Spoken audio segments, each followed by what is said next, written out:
Hello everyone, you are welcomed in your own YouTube channel English का जज्बा. In today's video, we will discuss about class 12's second poem, An Elementary School Classroom in a Slum, composed by Stephen Spender. An elementary school classroom in a slum का meaning है प्राथमिक विद्यालय का कक्षा कक्ष इन Aslam. Slum का meaning है झोपड़पट्टी या गंदी बस्तियों में जो प्राथमिक स्कूल होता है वहाँ का जो कक्षा कक्ष होता है उसका वर्णन स्टीफन स्पेंडर के द्वारा इस कविता में किया गया है. इस पोएम के द्वारा पोएट गंदी बस्तियों में पढ़ रहे बच्चों का दयनीय चित्र जो है वो पेश करता है और इसमें इस पोएम के माध्यम से पोएट सामाजिक अन्याय और वर्ग विषमता के विषय पर अपने विचार प्रस्तुत करता है. आओ इस पोएम को स्टेंजा वाइज पढ़े. कवि गंदी बस्ती के प्राथमिक विद्यालय के कक्षा कक्ष का वर्णन करते हुए हमें बताता है कि far far from gusty waves the children's faces. Far far बहुत दूर, गस्टी गस्टी होता है तूफानी, वेव्स होता है लहरें, तूफानी लहरों से बहुत दूर इन बच्चों के पीले चेहरे या इन बच्चों के जो चेहरे रंगहीन हैं जो कक्षा कक्ष में बैठे हुए हैं वो ऐसे दिखाई देते हैं. Like rootless weeds the hair torn round their pallor. Pallor का मीनिंग होता है पीला, वीड्स होती है खरपतवार, रूटलेस बिना जड़ के. उनके पीले चेहरों पर बिखरे बाल उखड़े हुए खरपतवारों की तरह लगते हैं. The tall girl with her weighed down head. और उसी कक्षा कक्ष में एक लंबी लड़की अपना वेड डाउन होता है झुकाना, हेड सिर, अपना सिर झुकाकर बैठी हुई है. The paper seeming boy. और वहाँ पर एक कागज़ की तरह दिखने वाला लड़का, मीन्स बिल्कुल पतला सा लड़का, विद रैट्स आइज जिसकी आंखें चूहे की तरह है. The stunted unlucky heir. और वह अपने पिता का अभागा उत्तराधिकारी है. ऑफ ट्विस्टेड बोन मीन्स गठिया की बीमारी उसे अपने पिता से विरासत में मिली है. रिसाइटिंग आ फादर्स गनाल डिजीज़. और वह अपने फादर की बीमारी को दिखाता है.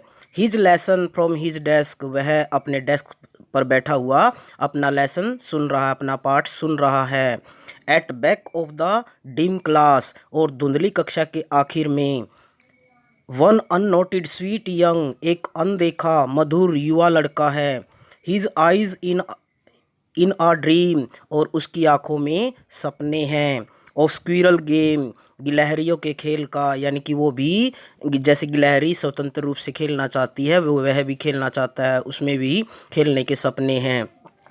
In the tree room other than this.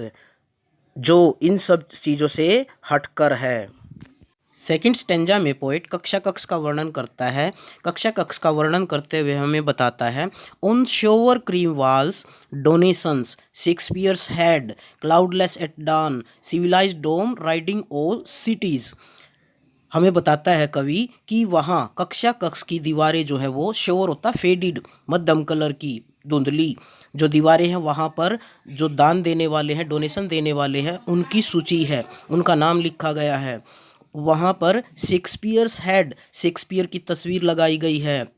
Cloudless at dawn. और बिना बादलों के सूर्योदय का चित्र दिया गया है. सिविलाइज्ड डोम. सिविलाइज्ड होता है सभ्य, डोम होता है गुंबद. गुंबद यहाँ ग्लोब से लिया गया है. गुंबद का मीनिंग है यहाँ ग्लोब. Riding all cities. और एक सभ्य ग्लोब है जो हमें सभी शहरों की यात्राएं करवाता है, यानी कि सभी शहरों के बारे में बताता है.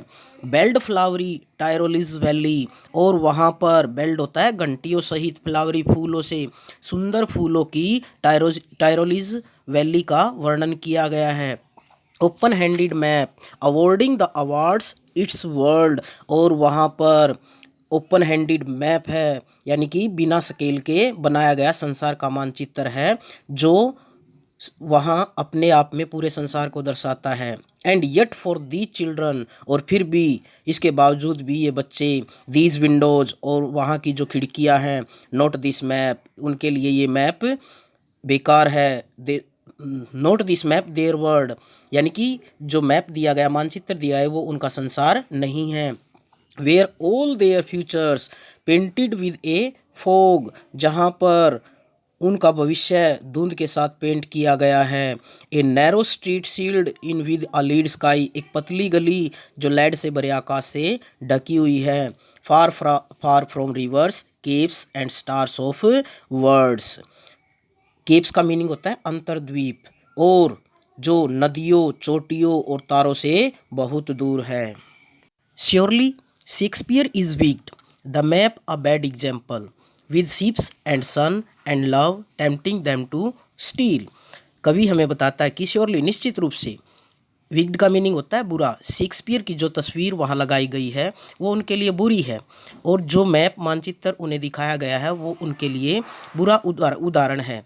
विद शिप्स, जिसमें जहाज, सूर्य और प्यार, जो उनको अपने जीवन को चोरी करने की प्रेरणा देता है।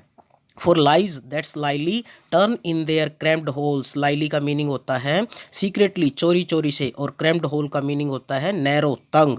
और वह जीवन जो उनके तंग घरों में धुंध से कभी न उनके तंग घरों में, from fog to endless night, तंग घरों में धुंध से कभी न खत्म होने वाली रात में बदल जाते हैं।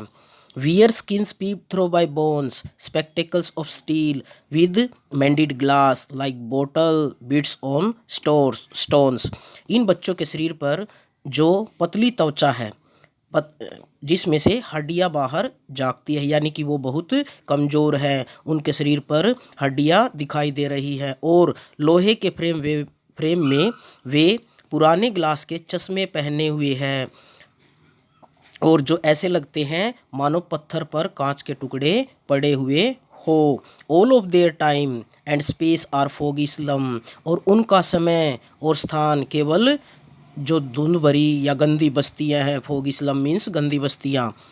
सो blot their maps with slums as big as doom, इसलिए उनके मानचित्र में भी जो उनकी गंदी बस्तियां हैं एक विनाश के रूप में दर्शाई गई हैं। Unless governor, inspector, visitor, this map becomes their window and these windows, जब तक गवर्नर, अध्यापक, इंस्पेक्टर और स्कूल में आने वाले, यदि वह मानचित्र बच्चों के लिए एक खिड़की नहीं बनता, that shut upon their lives like catacombs, और ये खिड़कियाँ उनके जीवन को, कैटाकॉम्ब होता है कबर की तरह बंद नहीं कर देती। Break O break open till they break the town, कवि अपील करता है कि तोड़ दो उन खिड़कियों को, इससे पहले कि वह पूरे शहर को तोड़ दें। And show the children to green fields, और बच्चों को हरे भरे खेत दिखाओ। And make their world run azure on gold sands, और उनके संसार को सुनहरे रेत पर नीले आकाश की तरह बनाओ। Run naked into books the white and let their tongue run naked into books, the white and green leaves open, और उन्हें हरे भरे खेत दिखाओ, और हरे और सफ़ेद पृष्ठों वाली किताबों को उनकी भाषा में लिखो। Because history theirs whose language is the sun, इतिहास उन्हीं का होता है जिनकी भाषा सूर्य की तरह जानदार होती है।